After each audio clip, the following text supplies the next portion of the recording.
চ্যানেলে নতুন হয়ে থাকলে চ্যানেলটা অবশ্যই সাবস্ক্রাইব করে দিও আর পাশে থাকা বেল আইকনটা প্রেস করে দিও যাতে আমার ভিডিও সবার আগে তোমার কাছে পৌঁছে যায়। তো আজকে আমি চলে এসেছি একদম বিয়েবাড়ির স্বাদের অথচ নিরামিষ ফুলকপির রোস্ট নিয়ে। খুবই সহজ পদ্ধতিতে করে দেখাবো, খুবই তাড়াতাড়ি। তো চলো দেখে নেওয়া যাক এর জন্য কী কী করতে হবে।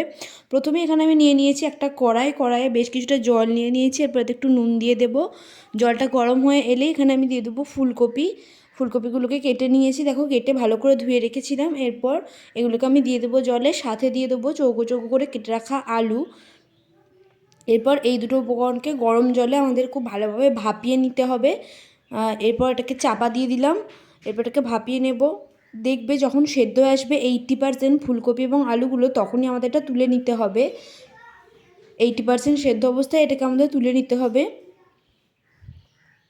এরপর ওই কড়াই থেকেই জলটা ফেলে দিয়ে ওই কড়াইটা নিলাম আমি, নিয়ে এখানে এরপর আমি একটা ভাজা মশলা তৈরি করব এই ফুলকপির রোস্টের জন্য। তো তার জন্য এখানে নিয়ে নিয়েছি দেখো জিরে, সাদা গোলমরিচ, ধনে, আর নিয়ে নিয়েছি কয়েক টুকরো এলাচ। এগুলোকে প্রথমে কড়াইয়ে দিয়ে দেব। এরপর এই উপকরণগুলোকে প্রথমে ভালো করে ভেজে নেব।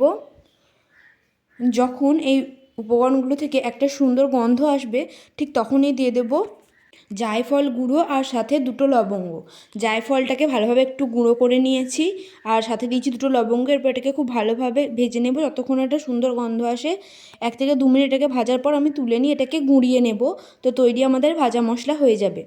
এরপর ওই কড়াইটাই নিয়ে নিয়েছি কিছুটা সাদা তেল। এখানে সাদা তেলের পরিমাণটা একটু বেশি রাখতে হবে, যেহেতু আমাদের ফুলকপি এবং আলুগুলোকে ভাজতে হবে, তাই একটু বেশি রাখতে হবে। এরপর দিয়ে দিলাম হলুদ 1 চামচ মতো।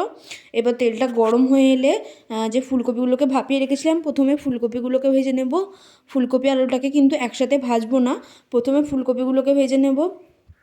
দেখো ঠিক ভাজাটা কতটা পরিমাণে হবে। ওদিকে ভাজা হোক, এদিকে আমি একটা পেস্ট তৈরি করব। তার জন্য এখানে নিয়ে নিয়েছি 6 থেকে 7টা কাজু বাদামটাকে কুচিয়ে নিয়েছি। আর দিয়ে দেবো 1.5 চামচ মতো পোস্ত। এটা দিয়ে এটাকে সামান্য একটু জল দিয়ে এটাকে আমি পেস্ট করে নেব।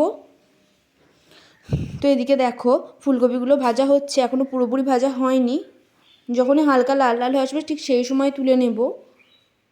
এই যে দেখো হালকা লাল লাল হয়ে এসছে, এই অবস্থায় আমি ফুলকপিগুলোকে তুলে নিচ্ছি। এইভাবে তেলটাকে ঝেড়ে ঝেড়ে কিন্তু তুলতে হবে আমাদের।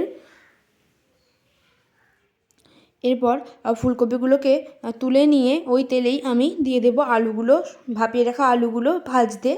এই আলুগুলো 80% আমি সেদ্ধ করে রেখেছিলাম। এরপর এটাকে ভাজা দিয়ে দেবো। এগুলোকে একদম লাল লাল করে ভেজে নিতে হবে। এই যে দেখো লাল লাল করে ভেজে নিয়েছি। এই অবস্থায় আলুগুলোকে আমি তুলে নেব। এরপর কড়াই থেকে তেলটা তুলে রেখে কড়াইটাকে খুব ভালোভাবে পরিষ্কার করে নিয়ে ওই কড়াইটাই আমি নিয়েছি। কড়াইয়ে এরপর দিয়ে দেবো সর্ষের তেল। এই সর্ষের তেলে এরপর বাকি রান্নাটা করব আমি। অল্প একটু সর্ষের তেল দিয়ে নিলাম। এরপর এতে ফোড়ন হিসেবে দিলাম 5 ফোড়ন, 2টো শুকনো লঙ্কা, আর দিয়ে দেবো কাঁচা লঙ্কা কুচিয়ে একটু থেঁতো করে নিয়ে সেটা, কাঁচা লঙ্কাটাকে কুচিয়ে নিয়ে একটু থেঁতো করে নিয়েছিলাম, সেটা দিয়ে দিলাম। আর দিয়ে দেবো 2টো তেজপাতা। এরপর এগুলোকে একটু ভালোভাবে ভেজে নেব। 1 থেকে 2 মিনিট এটাকে ভালোভাবে ভেজে নিতে হবে। ভেজে নেওয়ার পর এখানে আমি দিয়ে দেবো 1 চামচ মতো আদা বাটাটাকে দিয়েও ভালোভাবে ভেজে নেব। আর তারপর এখানে দিয়ে দেবো 1 চামচ মতো হলুদ গুঁড়ো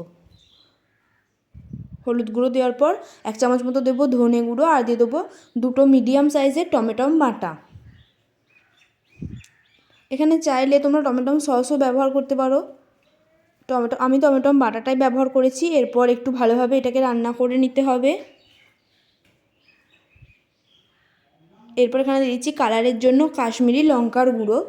এই কাশ্মীরি লঙ্কার গুঁড়ো দেওয়ার ফলে খুব সুন্দর একটা কালার আসবে। এরপর দিয়ে দেবো স্বাদ মতো লবণ দেওয়ার পর এখানে যে কাজু বাদাম আর পোস্তর পেস্টটা করে রেখেছিলাম সেই পেস্টটা দিয়ে দিলাম। এরপর ওই বাটিটা যে মশলাটা লেগেছিলো সেটাতে একটু ধুয়ে সেই জলটা আমি দিয়ে দিলাম। এভাবেই গ্রেভিটাকে তৈরি করে নিতে হবে আমাদের। এরপর দিয়ে দেবো স্বাদটা ঠিক রাখার জন্য অল্প একটু চিনি দিয়েও খুব ভালোভাবে একবার মিশিয়ে নিতে হবে এইভাবে। এরপর যখনই এইভাবে তেলটা ছেড়ে আসবে, তখনই আমি এখানে দিয়ে দেবো আগে থেকে ভেজে রাখা ফুলকপি এবং আলুগুলোকে। এরপর ফুলকপি আলুটাকে দিয়ে খুব ভালোভাবে মশলাটাকে, অর্থাৎ যে গ্রেভিটা তৈরি করেছিলাম সেই গ্রেভিটাকে মাখিয়ে নেব খুব ভালোভাবে। এটাকে এরপর কষিয়ে নিতে হবে কিছুক্ষণ।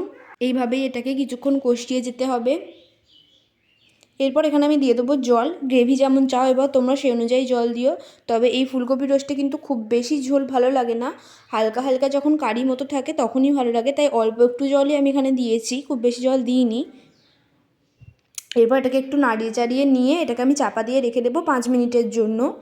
5 মিনিট পর ঢাকা খুলে যখন দেখবো এইভাবে ফুটে এসেছে, ঠিক সেই সময় দিয়ে দেবো বাকি আরও দুটো উপকরণ। দিয়ে দেবো 1 চামচ মতো ঘি, আর যে আমি ভাজা মশলাটা তৈরি করে রেখেছিলাম আর সেটাকে গুঁড়িয়ে নিয়ে সেটা দিয়ে দিলাম এখানে 1 চামচ মতো। এরপরে ঘি আর ভাজা মশলাটা দেওয়ার পর আরও একবার খুব ভালোভাবে নাড়িয়ে চাড়িয়ে নেব। আর এভাবে নাড়িয়ে চাড়িয়ে নেওয়ার ফলে কিন্তু তৈরি হয়ে যাবে আমাদের ফুলকপি রোস্ট। এটাকে আরও এইভাবে 2 মিনিট রেখে দিলেই তৈরি হয়ে যাবে আমাদের নিরামিষ ফুলকপি রোস্ট। তাও আবার বিয়েবাড়ির স্বাদের। কেমন লাগলো জানিও, ভালো লাগলে অবশ্যই একটা লাইক করে দিও।